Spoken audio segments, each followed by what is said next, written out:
Hey y'all, welcome back to my channel, or if you are new here, my name is Brianna and I make health, beauty, and lifestyle videos to inspire and motivate women like myself. Most of the books I'm mentioning in this video I have a digital version of, so that's why you won't see me actually holding up a copy, but they are on my phone. So the first one is the most important to me because it literally changed the trajectory of my life, changed my mindset completely about how I look at life overall. That book is The Secret by Rhonda Byrne. This is the most popular book that talks about manifestation and the law of attraction. They also have a movie version, which is what I watched on Netflix, and that's really what changed my life. And then I was introduced to the book. Basically, the book is a more in-depth version of the movie. The movie on Netflix features several philosophers, entrepreneurs, authors, and people who use the law of attraction in their own lives, and they give examples of how to use it and how they have used it in their own lives. This is the book that gives the most basic explanation of how the law of attraction works, which is step 1 to ask, step 2 to believe, and step 3 to receive. So if you just want basic examples of how the law of attraction works, and if you want to be really inspired by people who have touched millions of lives and just done so many amazing things, if you want to see examples of that, then this book is perfect. The book also includes words and passages from Abraham or Esther and Jerry Hicks. If you haven't heard of them, I'm gonna link a video right here, but it's kind of a lot to explain right now. But it's basically a married couple. The husband has passed on, but the wife, her name is Esther, and she channels the entity Abraham, which gives advice and teaches you how to get into the receptive mode and how to manifest whatever you want. There are passages from them in the book, but they do not appear in the movie. But if you do not feel like reading the whole book right now, the movie will be your best bet because it's a condensed version and you can see everything. The second book that changed my life is called The Big Leap by Gay Hendricks. This book does not have anything to do with the law of attraction or manifestation. It's just basically, simply put, it teaches you how to focus on what you are good at and to stop focusing on what you're not good at. He also introduces a concept called the upper limit problem, which basically means that whenever you feel like things are going too well for you, you subconsciously or unconsciously find a way to mess it up. So if you feel like your relationship is going too well, then you'll just find yourself getting into arguments about little stupid stuff. Or if you're on a diet and you are doing really good on your diet and you're starting to lose weight and you're like, wow, this happened too fast, or this is too good to be true. And then you start binging on unhealthy foods and stuff like that. This is all too common with humans. I have done it before, of course, and I'm sure you have too. But he teaches you how to stay away from that and to realize that you can be happy and you can continue to improve and you can continue to have great experiences without something bad happening. We all know that bad things do happen from time to time, but you will realize that a lot of the things that are bad that happens in your life is because of you. It may not be deliberate, or it may not be like obvious that it's you, but when you really think about it and you reflect on your thoughts and how you're moving throughout life, it will really help you to hold yourself accountable more. The third book is Ask and It Is Given by Esther and Jerry Hicks, and I mentioned them while I was talking about the first book, The Secret. So they have several books of their own. They have the Law of Attraction collection, which I've also read, but I didn't want to put that one in here. I'll probably do a part 2 or something and put those, because it's 3 books in one. So I'll talk about that later. But Ask and It Is Given, it's basically, I'm giving y'all the most basic books that will literally break down the things so it's so much easier for you to understand, especially if you're new to these concepts and you haven't heard anything about them yet, and it won't be so overwhelming to you. Like it's thorough and it breaks it down. This book goes deep into manifestation and it talks about the power that you have within you already. It's basically saying that we are all connected to the source, which is the universe, and that whatever you ask the universe for, it will give it to you. They talk about the vibrational and the energy aspect of it, because that is very important to know that we are all vibrational beings.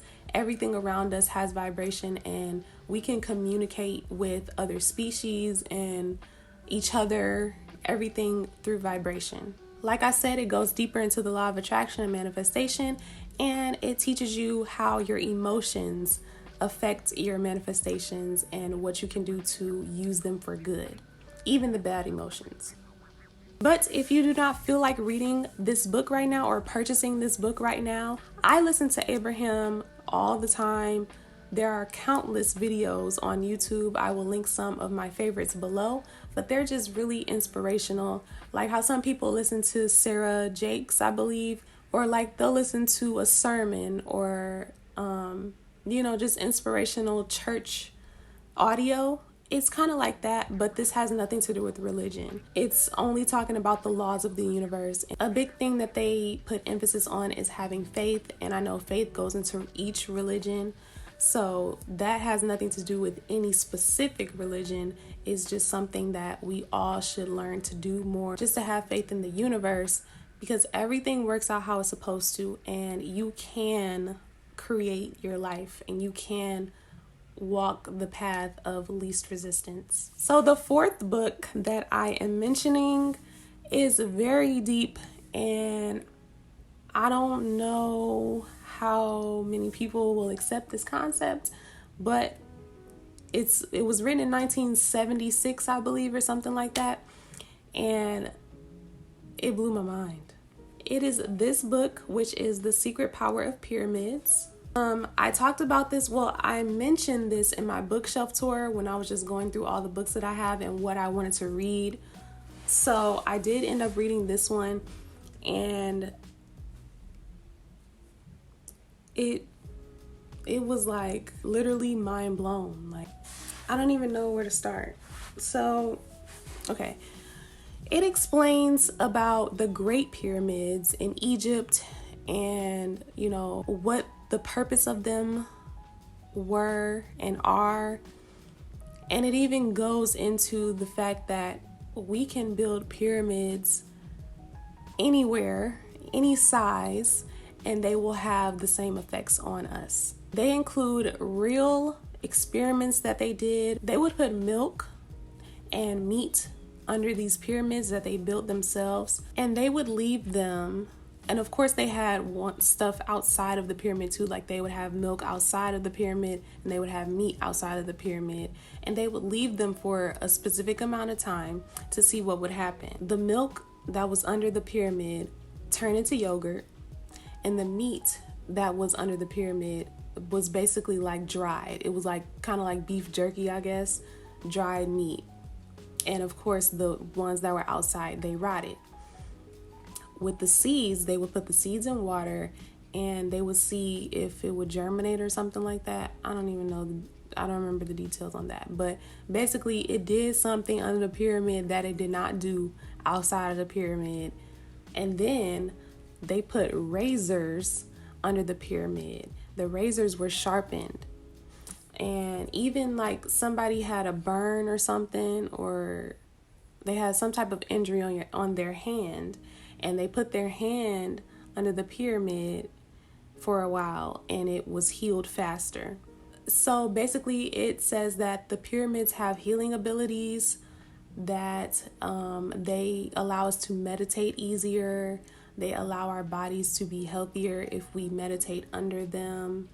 They show you they tell you the measurements and everything on how to build your own pyramid. And they even went so far as to say that in the future we would be living under pyramids, and the fact that we live in square dwellings is holding us back and hurting us because of just how the energy flows in different shapes. Like, shapes are really important. That's why they put certain emphasis on shapes, because they really do matter and they really do affect the energy around us. Yeah, so you see, they said the pyramid, the shape of the future. They really thought that we would be, our houses, our hospitals would be the shapes of pyramids, because it only made sense because it's helping people, or they would benefit us greatly. and there was a reason why they had them in the ancient Egyptian times. But I don't know how many people is ready for, to accept that. I don't know. It's like they literally did the experiment, so you cannot question it, really. I guess you can, because people are always skeptical. So I have my own pyramid, thanks to my friend, and I actually put a glass of water under my pyramids to allow that energy to get into the water, and then I drink the water so I can benefit. But you do have to put those intentions into your water as well. Do not forget to put intentions into anything that you feel is going to benefit you or affect you in any type of way. Those are all the books that I have today that will change your life. I have more suggestions, but I just have to finish reading them because I know that more books will change people's lives. I'm at a certain point in my spiritual journey that, it's just reiterating certain things that I already know, but they can change other people's lives. So when I finish reading them, I will make a part 2. If you have any suggestions, please list them below, because I am always taking suggestions for books, even though my shelf is getting kind of full. But we got more rows. As always, thank y'all so much for watching, and I will see y'all in the next video.